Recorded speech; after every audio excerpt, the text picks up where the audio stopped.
经过了近半年紧张的评选工作，北京奥运会火炬手的选拔工作现已结束。全国各省市、自治区、直辖市共推选出火炬手候选人11534人。奥运会筹备的各项工作都在紧张的进行。北京奥运国际论坛24号在人民大会召开，这是第5届北京2008奥林匹克文化节系列活动之一。来自国内外30多位奥运管理人士和专家学者在为期2天的论坛上讲究奥运规则。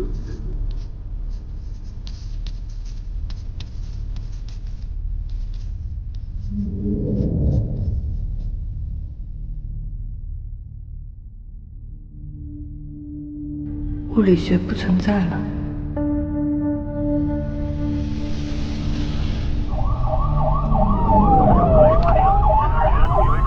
保护现场，疏散围观群众。法医组、痕迹技术员、照相技术员已到达现场，现在正在初步检查并现场取证。张队，死者身份确认了，是个物理学家，好像还挺有名的。所以没有任何他伤痕迹。我们在现场发现了安眠药。法医现场初步判断，应该是过量服用安眠药自杀。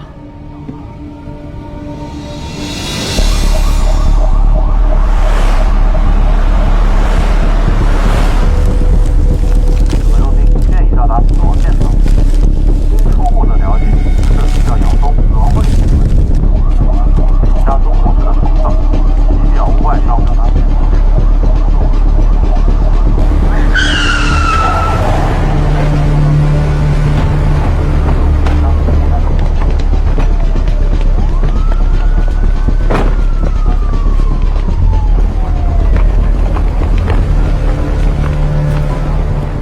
怎么回事？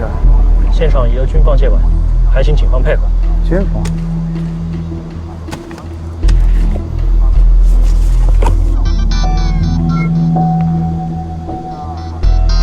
他为什么会在这儿？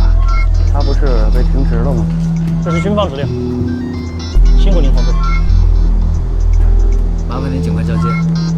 配合一下，配合一下。这都什么时候了，还在玩贪吃蛇？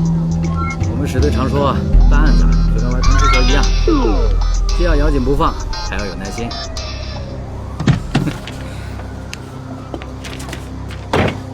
沈，现场看完了吗？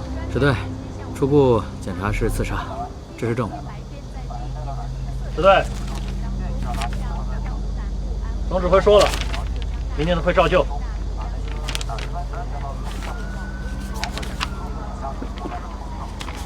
又他妈是物理学不存在了。有几名科学家需要我们亲自去前来。这几个我带回来。是请。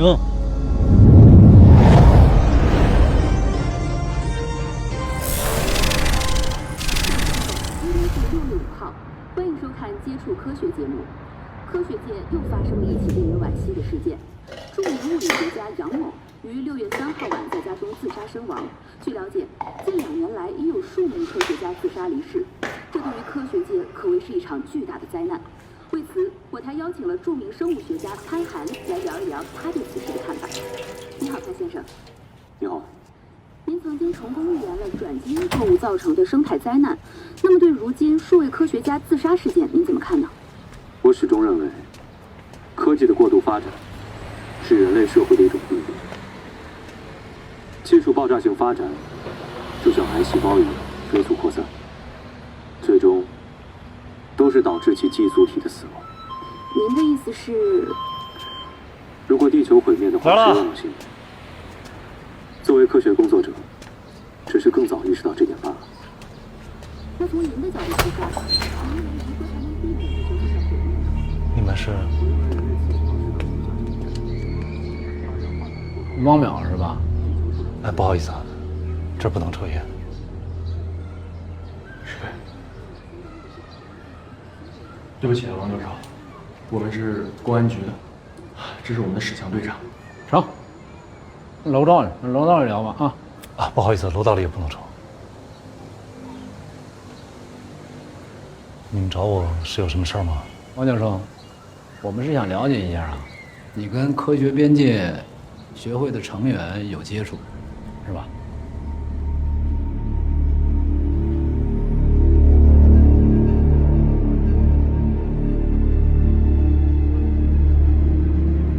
学边界是国际学术界一个很有影响力的学术组织，它的成员都是知名的学者，而且它也是合法的，我为什么不能接触呢？你看你这人，我说他不合法了吗？我说不让你接触了吗？没有吧？这是我的个人隐私，我可以不回答你们的问题。怎么现在什么都成隐私了？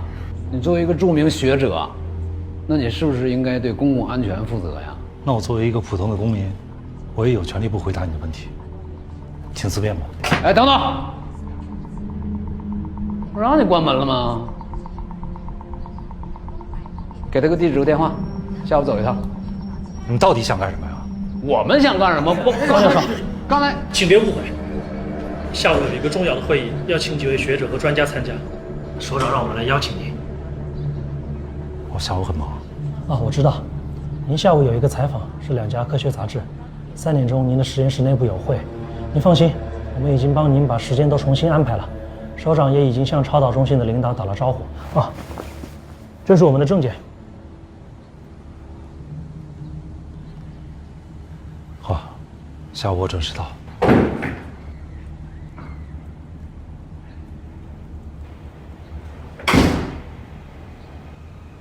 这科学家真不懂礼貌吗？不懂。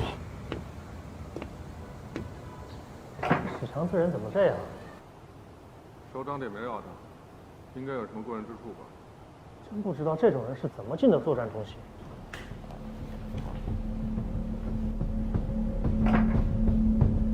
作战中心。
不好意思啊，上午说话太直了，领导已经批评我了啊，让我来接你呢，就专门给你道歉的。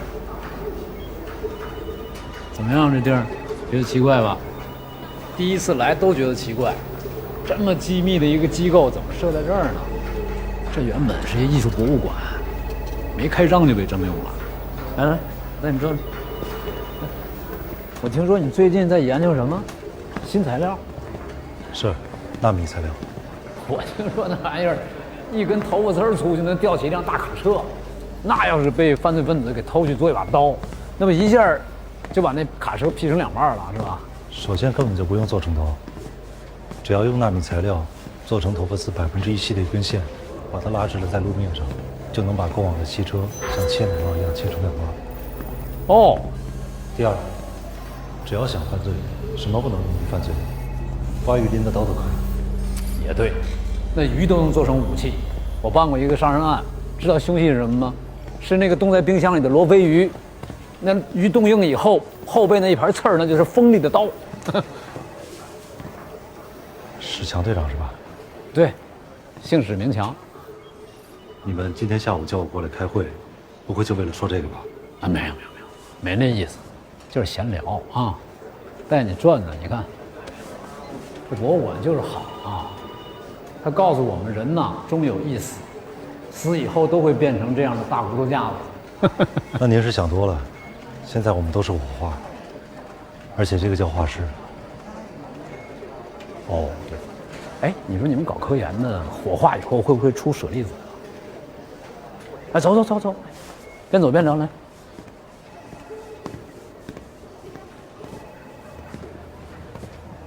同志们，会议之前我先介绍一下，这位是北美战区 M 国海军陆战队上校斯坦顿先生，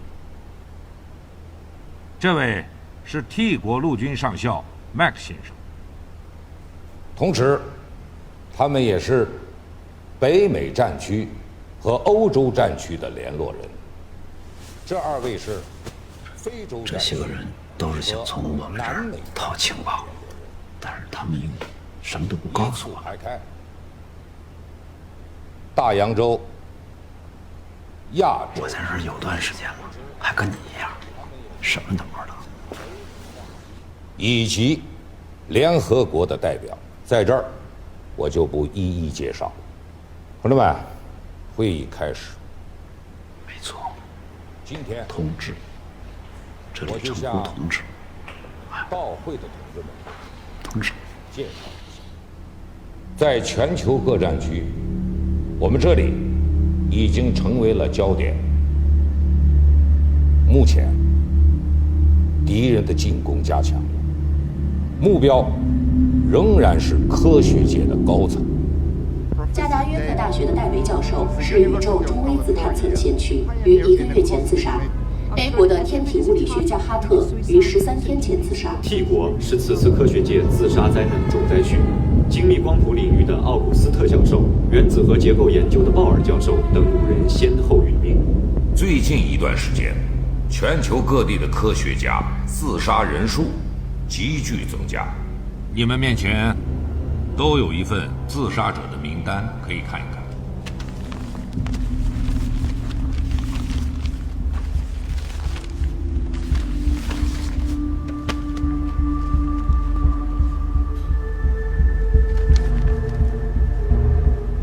王冕教授，看完了这份名单，你有什么感受吗？名单上的这些人，都是物理学前沿的知名学者。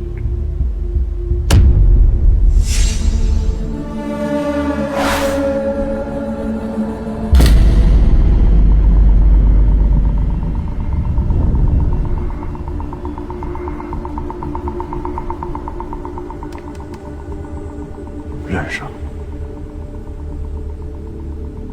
哦，不认识。想认识。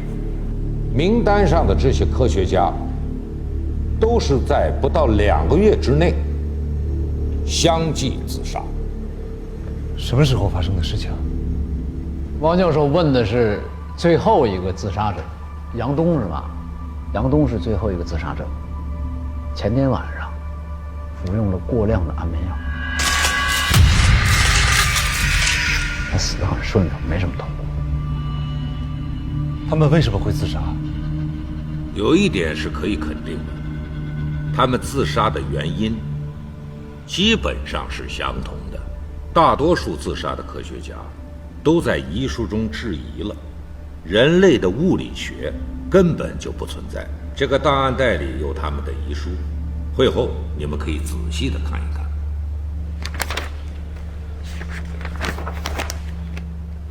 杨东的不在这儿。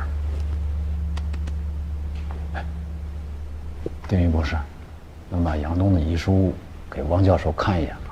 他的最简短也最有概括性。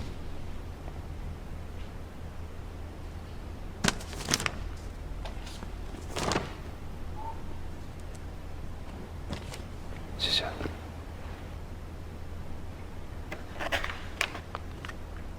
杨东的男朋友，我知道。你知道吗？他是发现混原子的著名物理学家，研究球状闪电。一切的一切都导向这样一个结果：物理学从来就没有存在过，将来也不会存在。我知道这样做是不负责任的，但别无选择。物理学不存在。今天我们要讨论的是一个组织——科学边界。据我们目前掌握的情况来看，自杀的科学家当中，大部分人跟这个组织有关系。丁博士啊，您是物理学方面的专家，你也给大家介绍一下吧。我跟科学边界没有任何直接的联系，但这个组织在学术界很有名。他们的宗旨是从上个世纪下半叶以来，物理学古典理论的简洁有力渐渐消失了，理论图像也变得越来越复杂、模糊、不确定。所以他们希望用科学的方法验证科学的局限性，试图去确认科学对自然认知的精度和准度下面存在一条底线。那这条底线下，科学是没法触碰的。但是随着现代物理学的发展，人类好像渐渐的触碰到了这条底线。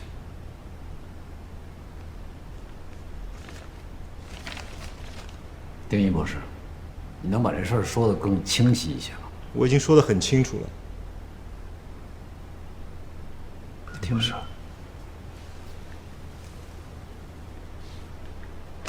姐。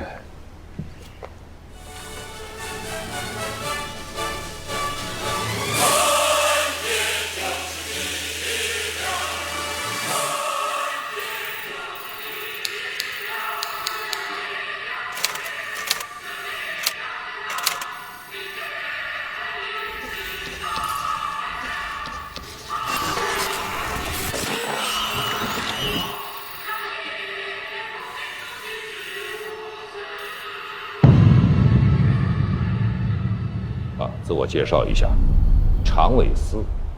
根据我们的了解，自杀的学者中，有很多人跟这个科学边界有来往，有的甚至是他们的成员。当然了，这个组织没有犯罪行为。我们听说最近好像这个组织跟您有联系。是，他们邀请我参加过他们的聚会。哦。那具体的细节是什么样的？对，包括联系人姓名、见面的时间、地点、谈话内容啊。如果交换过一些资料，还有电子邮箱的话啊。大使，你职业病犯了，这不是审讯室。王教授，继续。邀请我参加的那个人叫申玉飞。是一名外籍的物理学家，他现在在一家外资的公司工作，从事纳米方面的研究。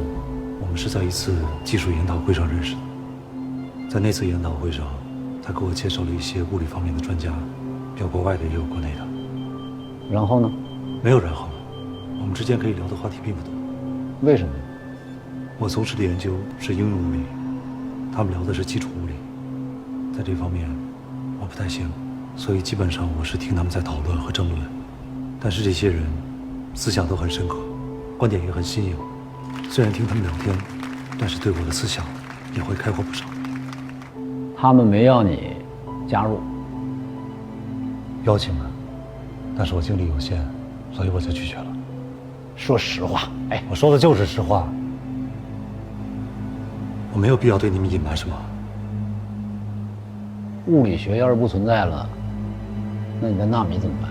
我说了，我研究的是应用物理，即便物理学不存在了，我的纳米实验还是可以继续。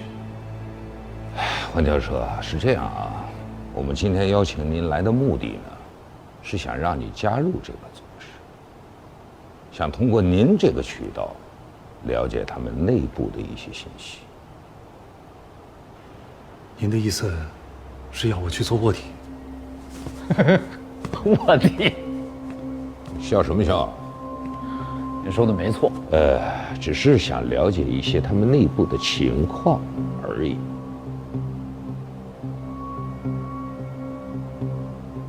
对不起，首长，这个事我做不了。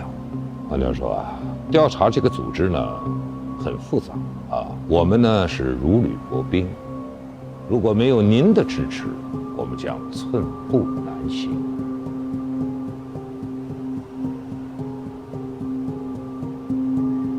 我工作真的很忙，时间也没有那么多，所以不好意思。谢谢你今天光临我们这儿，耽误您宝贵的时间了。这样挺好。我压根儿就不同意这方案啊！已经有那么多书呆子自寻短见了，你再派这样的去，那不是肉包子打狗吗？你这么说话确实不像一名合格的警官。我本来就不是。那些学者的死因还没有调查清楚，你不应该用这么轻蔑的口气去评判他们。他们用自己的智慧，为人类做出这么多贡献，比任何都要值得。什么意思？你是觉得他们比我强啊？我总不至于被别人忽悠几句就自寻短见。至于汪教授你，我真没有信心。哎，我没信心，真的。你是说我也会自杀吗？至少我要替你的安全着想。不需要，在那种情况下，我比你安全。一个人的鉴别力和自己的知识储备成正比。真不见得，就像你这样的脆弱。大使，你让他说。也许有些人就是一辈子也无法理解科学家到底是什么样的人。总之，我告诉你，别去科学边界，千万不能再去科学边界了啊！死了的人就算了，我不希望看到再死人。过一阵儿，我希望他能好好活着。大使啊，你先出去。我当然会好好活着，只不过再也不想见到你。反正我是希望以后能再见到你。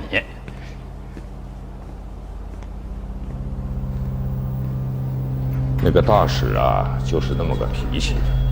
其实他呢，是一名非常有经验的刑警和反恐专家。20多年前，我当连长，他是我的战士。鉴于目前这种情况，我们很需要他。其实汪教授有什么问题，你可以问我。常将军，刚才您说的那些事情，跟军方有什么关系啊？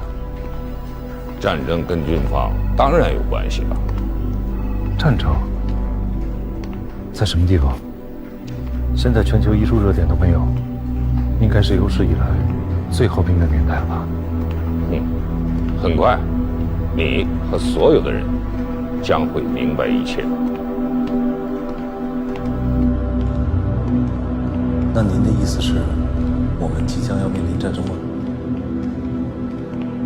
华教授，问你一个私人问题啊。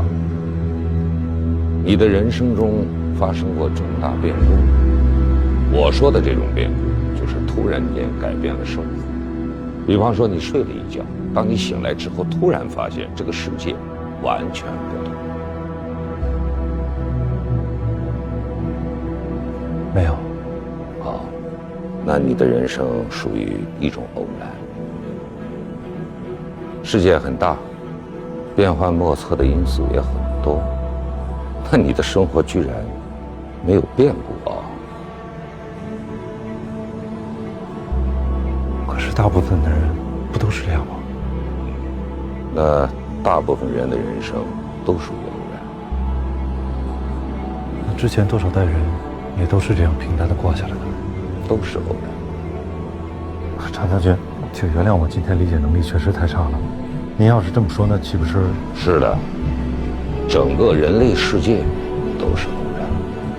从新石器时代走到了今天，居然没有重大的变故，这不是一种幸运？既然是幸运，那早晚有一天会结束。现在我就告诉你，结束了，做好思想准备吧。那车已备好，再见，王教授。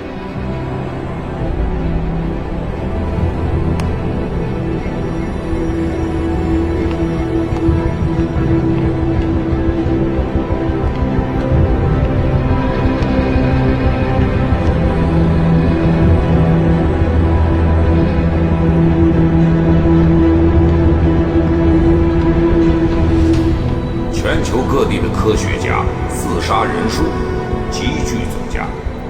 总之，我告诉你，别去科学边界，千万不能再去科学边界了啊！死了的人就算了，他的腿跟他的科研成果有关。一切的一切都导向这样一个结果：物理学从来就没有存在过，将来也不会存在。我知道这样做是不负责任的，但别无选择。大家来到中华2号高能加速器基地。王总，自1932年世界上您拍加速器呢吧？拍加速器以来，都检查好了吧？放心吧，咱们实验室对加速器提供的纳米组件完全没有问题。加速器今天终于要启用了，投资200多亿，全球第3台，亚洲第1台。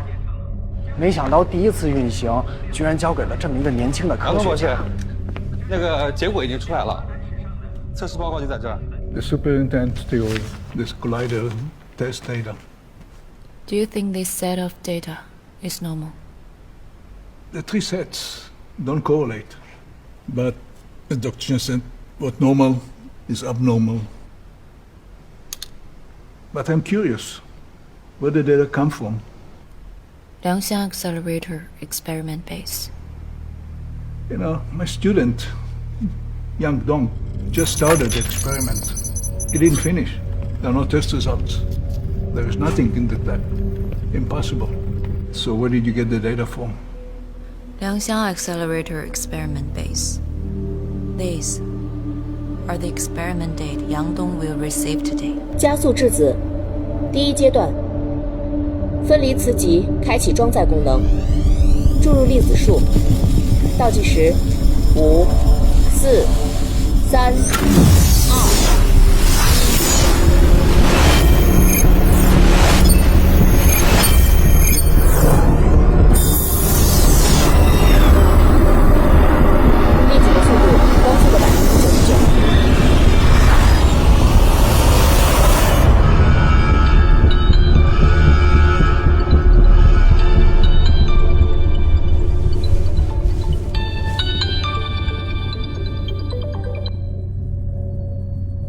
The measurement correct? Yeah. No accuracy. Misfit of data. Please fax me the result.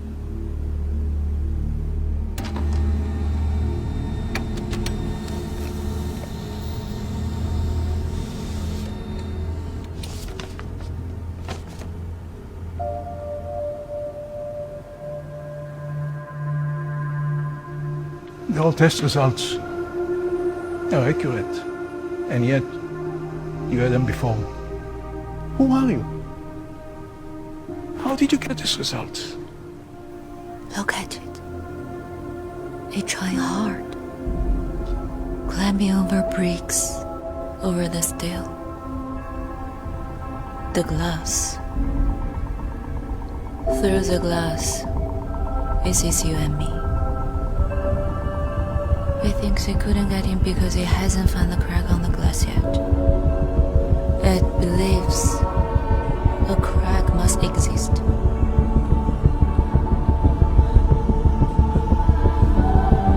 I can give the crack,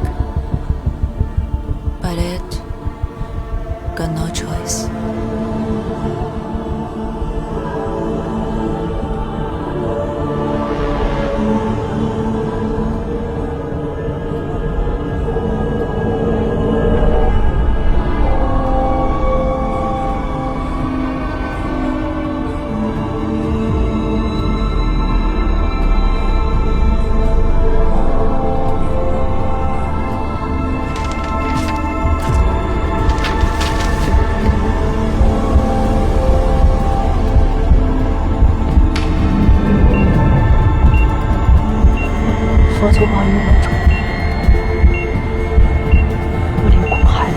It's done.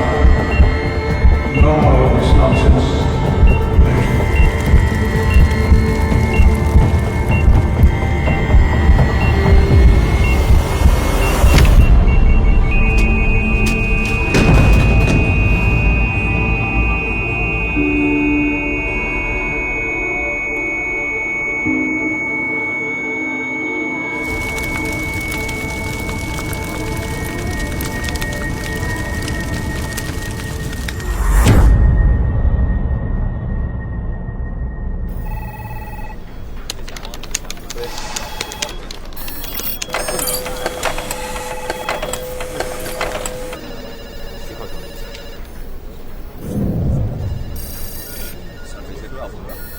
英仪是个很好的人选。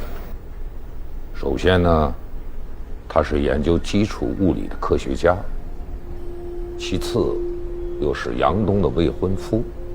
他如果去了科学边界，对我们有利。我觉得不是。为什么？这个科学边界基本上都是基础物理学家，他们怎么会找方面？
奥运火炬金银砖正在银川销售中。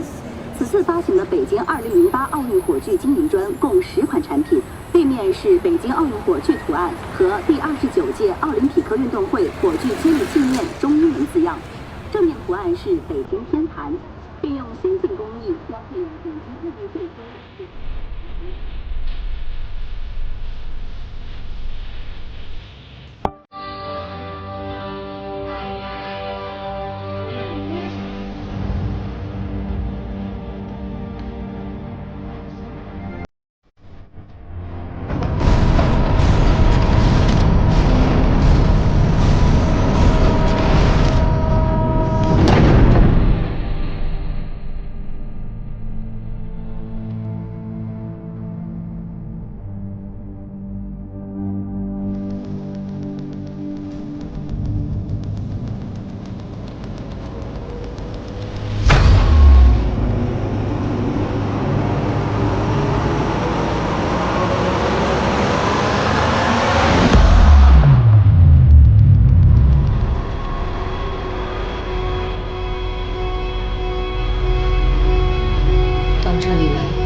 我将帮助你们获得这个世界。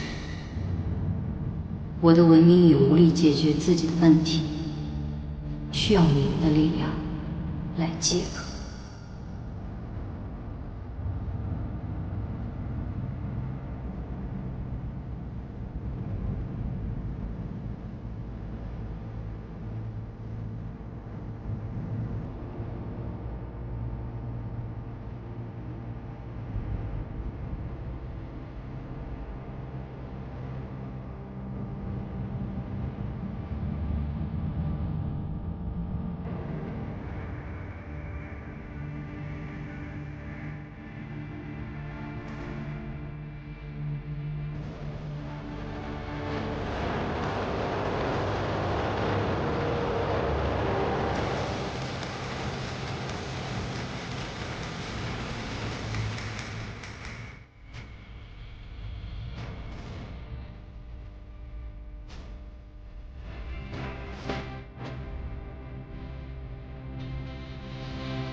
结婚多久了？8年了。孩子呢？7岁。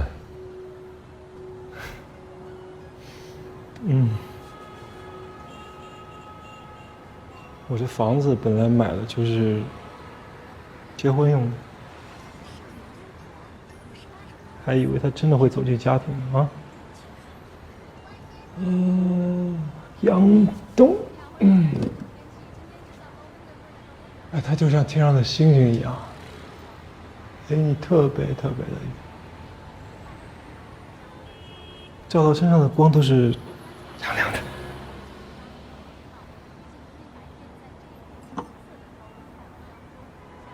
今天下午你离开之后，作战中心的人找我单独谈了，希望我能够加入科学边界组织。那你没有答应他们？没有。太对了，我跟你讲，他们就是一群，自大的白痴，啊。他们好像做过一些调查。是啊，还是全世界范围的。那所以他们应该知道，有2个人跟科学边界没有任何的关系。杨东就是其中之一嘛。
丁博士，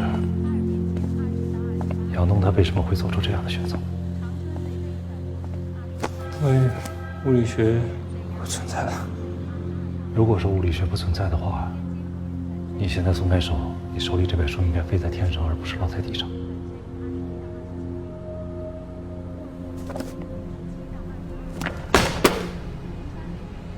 不对哦，如果物理学不存在，薛定谔就不应该在地，应该在天上嘛。所以，爱因斯坦也不应该在地上，牛顿也不应该在地上，就他们这些人全都不应该在地上，他们应该飞在天上。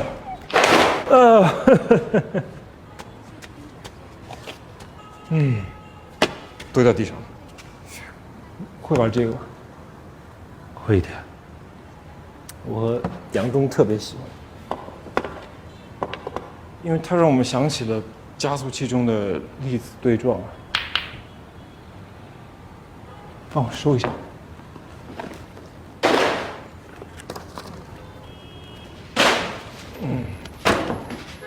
你随便扔就可以，随便扔，没事，不用堆那儿，随便扔一下就行。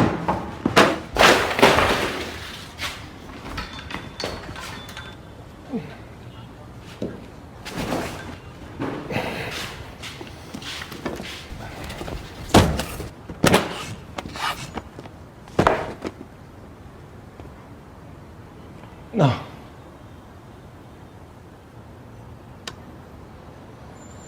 能打进去吗？一般人都应该可以吧？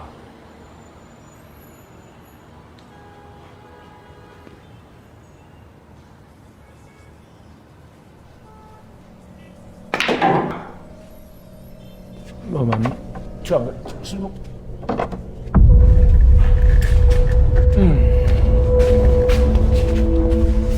对，好黑。丁博士，这是干什么呀？再来。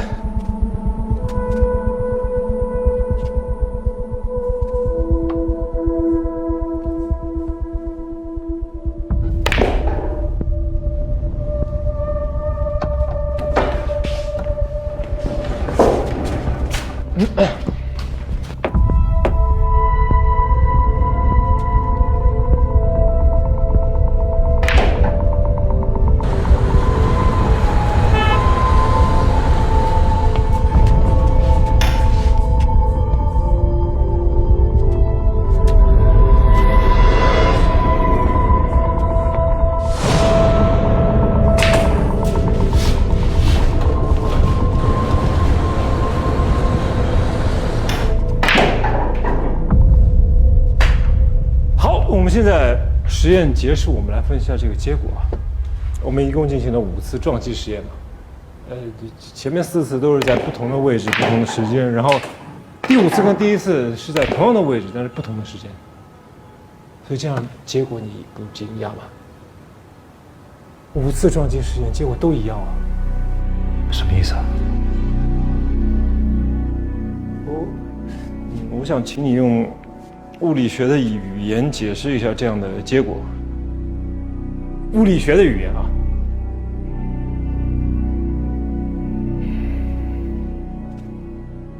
在之前的5次实验当中，白球和黑球质量没有任何变化，位置关系如果以台球桌作为参照系的话，也没有任何的变化。白球撞击黑球，速度向量基本上没有变化，所以导致2个球在碰撞的时候产生的动量交换也没有变化。这就是为什么每一次黑球都可以打入洞中的原因。所以你现在发现了一个非常伟大的定律，就是物理规律在时间和空间上它是均匀的。人类历史上到现在所有的物理的发现，什么阿基米德定律啊、弦论，就是一切的一切啊，都是基于这个定律之上的。你懂我意思吗？我懂你说的，但我不知道你想表达什么。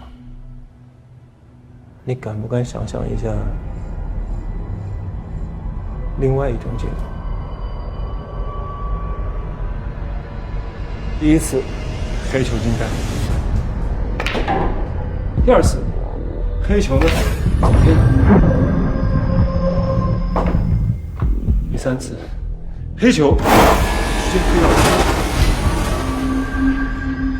第4次黑球像一只受到惊吓的麻雀一样在房间里飞来飞去。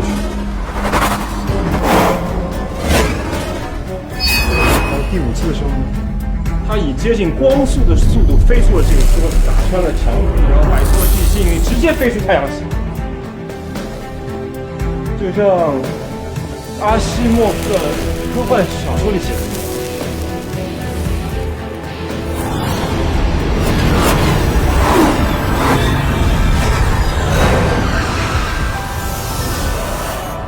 那如果是像这样的一些实验结果的话，你会怎么想？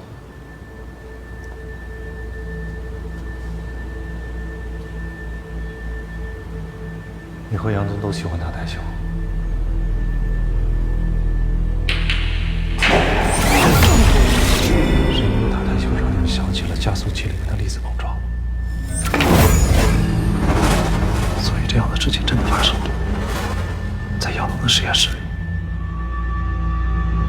9点07分的第1次数据，10点22分的第2次数据，10点50分的第3次数据均不一致，与计算数据也不一致，实验失败。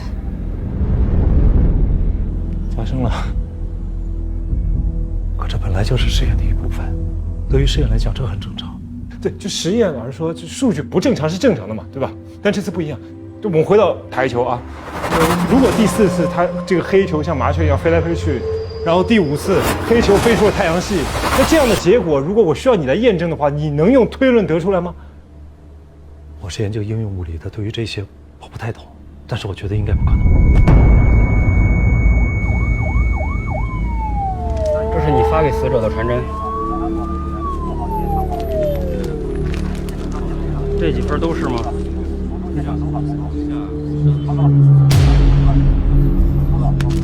怎么了？你女朋友没事吧？到底怎么了？怎么了？啊？你看谁呀？实验结果。时间。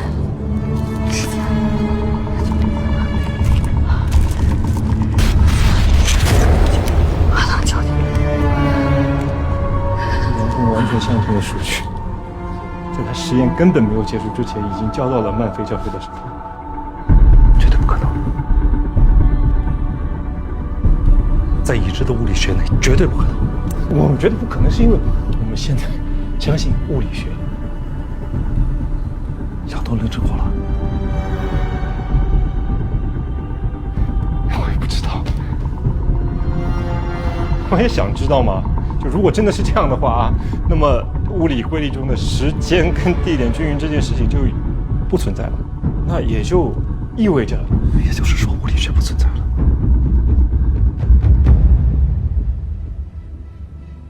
这对于前沿的理论探索会是一场巨大灾难。所以理论物理想要有所建树的话，它需要有一种执着的宗教信仰。这也是为什么有人愿意相信射手和农场主的那个假说嘛。射手和农场主，这是科学边界的一套说法。对，就是反正那些不能证明也不能证伪的理论，其实说白了就是给人一点希望嘛。但这种希望有时候也可能会把人拖到深渊里。我一直觉得我好像抓住他们。或许你答应我求婚的话，实验就会顺利了。实验失败。那你多测几次呗。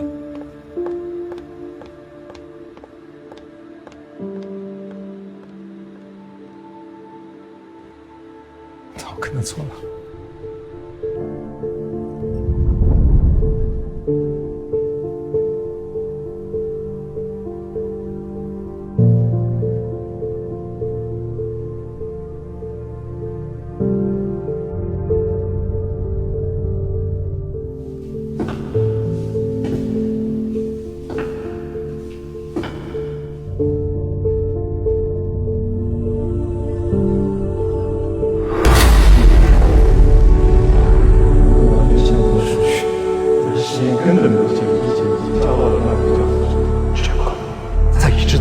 绝对不可能。我们觉得不可能。现在还相信物理学。物理学不存在。物理学不存在。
你好。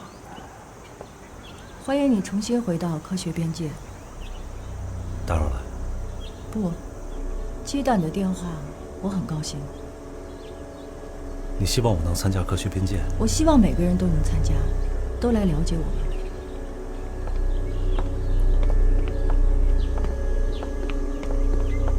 我还是不能完全接受你们的理论，虽然它听起来是很吸引人的。任何事物，在你开始怀疑并且想突破它的时候，是最吸引人的阶段。所以我们的名字叫边界。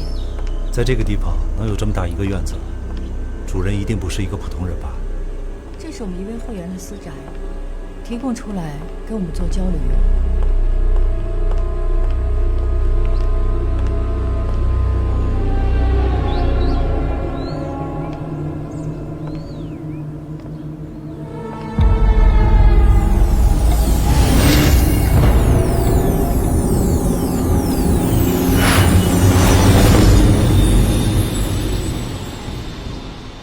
汪教授，汪教授，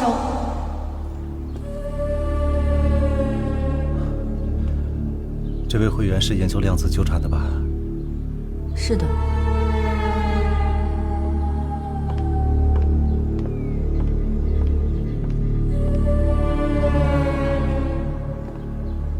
欢迎第一次来到科学边界的朋友。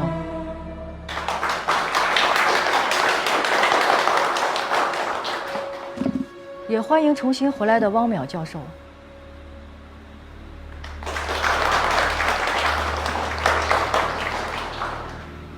汪教授之前参与过我们的讨论，所以接下来，我想请你告诉大家，我们探讨的究竟是什么？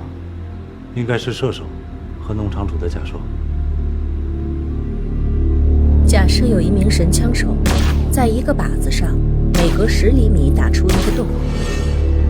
设想这个靶子上生活着一种2维智能生物，他们中的科学家在对自己的宇宙进行观察后，发现了一个伟大的定律：每隔10厘米单位必然会有一个洞。他们把这个神枪手一时兴起的随意行为看成自己宇宙中的铁律。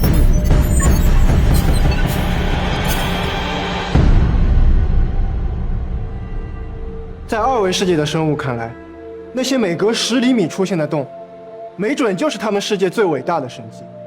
或许他们正准备进去冒险，甚至在研究勘测设备到底用哪种材料才能更快、更安全地去探秘。或许就是纳米材料。还有一种。农场主假说，一个农场里有一群火鸡。农场主每天上午11点来给他们喂食。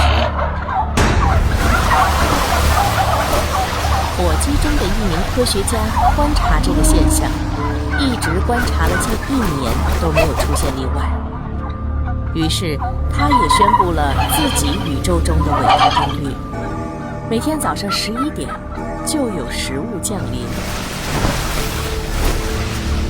到了11点，农场主又来了，但是今天是感恩节，食物没有降临。农场主进来，把他们都捉去杀了。我们有可能是那个靶子上的2维科学家，也有可能是农场里的火鸡科学家。如果在这个世界中确实存在一种超自然能力——射手，那么射手所掌握的规律就是真相。牛顿的经典力学在微观世界完全没有，而爱因斯坦的相对论放到量子世界又遇到更多问题。如果科学有边界，那么我们很可能快要触碰到的就是那个边界。2维生物接触到的真相不是真相，因为在他们的世界，根本接触不到真正的真相。他们的科学是有边界的。那边界之外是什么？射手和农场主掌握着的规律是什么？就我个人而言，这已不仅仅是科学本身，而更像是一种仪式，对于科学边界无限探索的仪式。可这又有什么意义呢？说说你的见解。我没有什么了不起的见解。对于理论，在座的各位都比我有发言权。不过我觉得，今天的探讨本身只会让科学家变脆弱。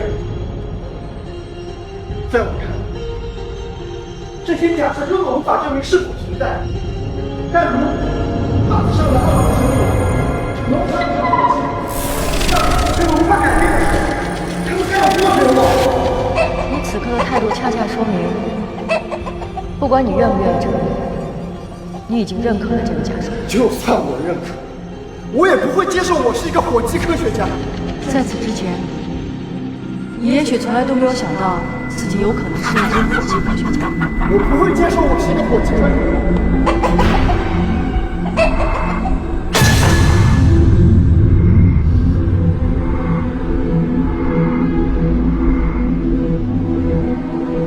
申博士，你有没有想过，这种说法是要杀死人的？农场里的火鸡本来就该在感恩节那天死去。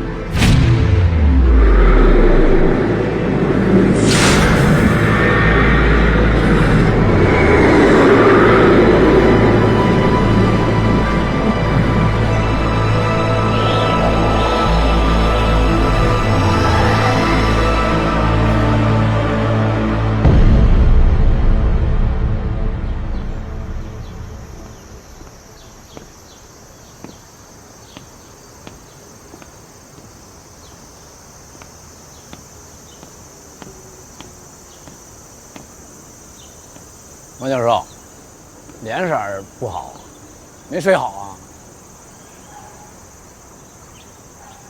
那天你是故意跟我说那些话，对吗？哪些话？让我去找丁仪，让我觉得科学边界可疑。你都是在设计我，对吗？你给我挖好了套，等着我自己去钻。你呀，虽然是个搞科学的，但脑子还挺好使。又查到什么了？赶紧交代一下。杨东到底是不是自杀？从刑侦学上和法医鉴定学上，妥妥的自杀。但如果他们都是自杀，那我们还调查个屁呀！啊！你还在设计我？设计我去关注杨东？没错。哎，我还得给你下一套。过2天杨东的葬礼。那走吧，走吧，走吧。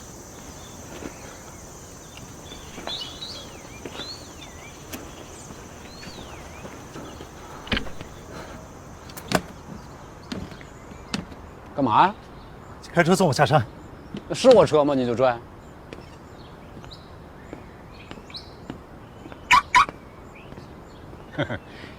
情绪激动的时候，很容易犯错误。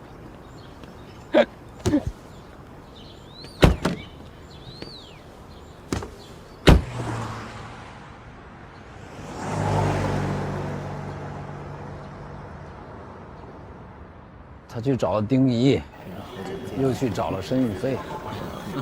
别得意太早，这能说明什么呢？我敢打赌，他一定会出现在杨东的葬礼上。为什么？不为什么呀？我觉得这个汪淼很特殊啊。哎，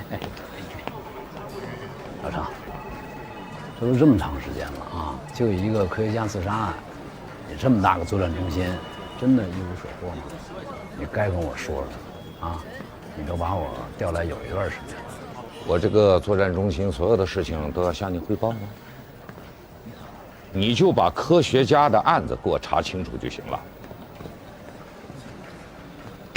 行，放心，我就从汪淼这儿把这案子给你破了。但是，咱们俩说好的，你可别忘了，我停职的事儿，你得帮我解决了。我没帮你吗？你停了吗？你在我这儿不干得好好的吗？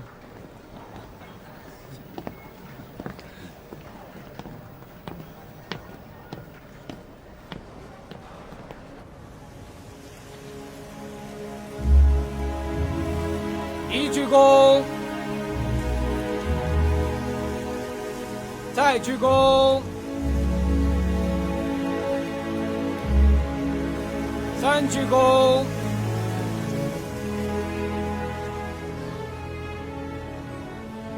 家属回礼。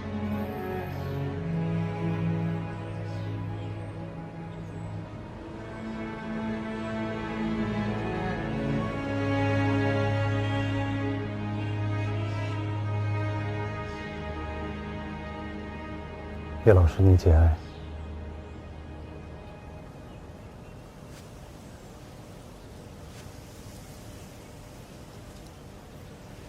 你是？我是杨东的朋友，我叫王淼。谢谢。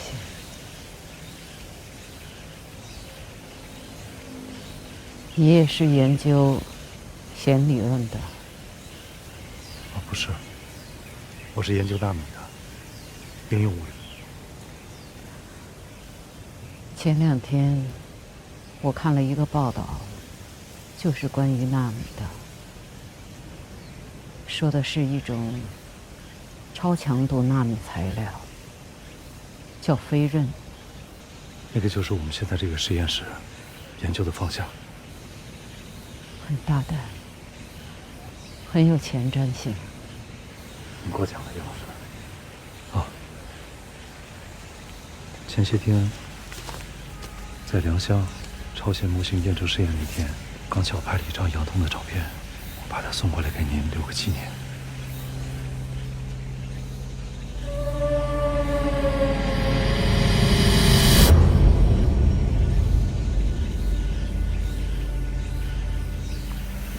不好意思啊，叶老师，我在重印的时候技术上出了一些瑕疵，过些天我重新重印一张，给您送到家里面去。谢谢。您太客气了，叶老师再见。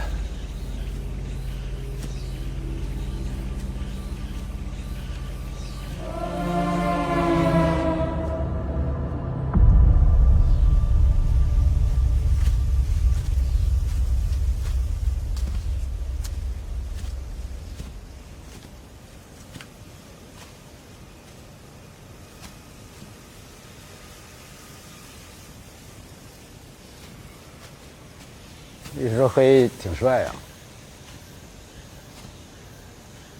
我知道你想说什么。我来这儿纯粹是为了对一位科研人员的尊重和悼念。我跟你解释清楚了吗？别再跟着我了。我要你解释了吗？你跟那个叶文洁、杨东他妈聊了很久啊？久吗？节哀，顺便。再见，需要那么久吗？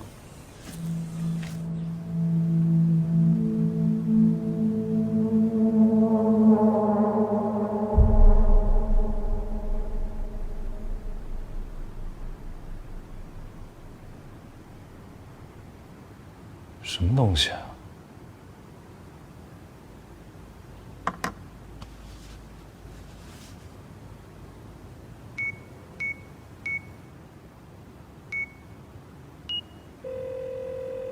喂，哎，小王。哎，老李啊。怎么了？哎，什么情况啊？我让你帮我洗那一卷照片，你机器是不是有什么问题啊？为什么照片上面全都带码啊？这不可能啊！哎，别的客户没说过这个情况啊，是不是你底片的事儿啊？等会儿啊。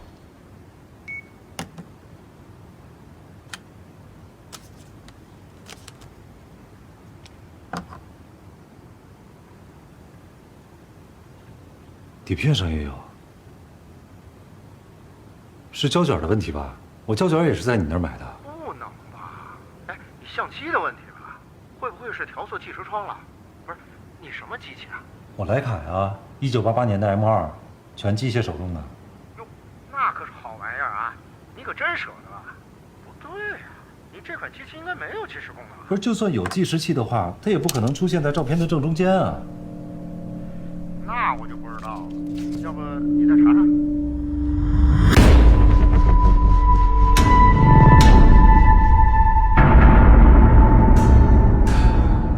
不对啊，这个码还能根据背景改变颜色。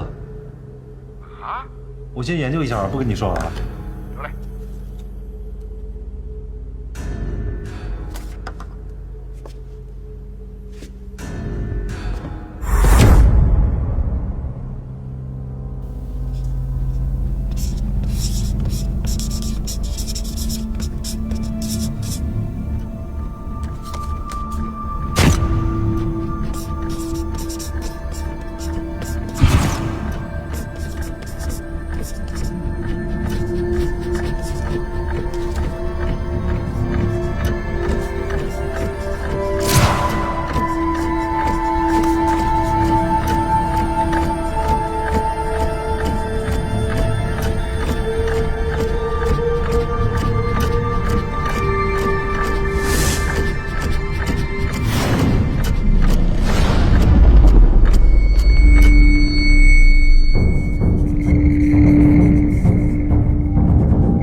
187个小时。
已经187个小时，49天，19天之后发生什么呀？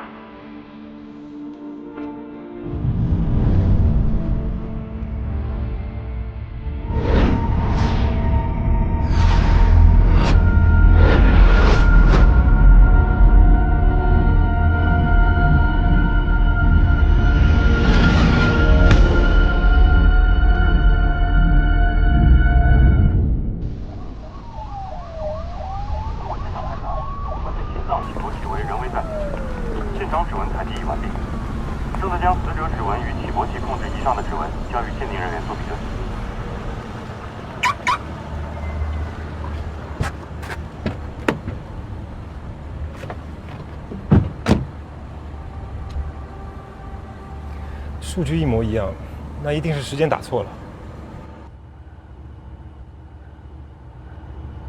我只给老师发了传真，如果是他复印的，复印文件时间怎么可能会不一样呢？就没人可能在你实验之前就拿到你的实验结果，就是机器的问题，你相信科学好吗？复印机只在时间上出错吗？